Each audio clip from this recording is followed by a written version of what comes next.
Hello guys, welcome to our new video.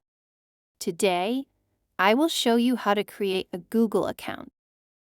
First, open your browser or the Gmail app on your phone. Click on Create Account and select For Myself.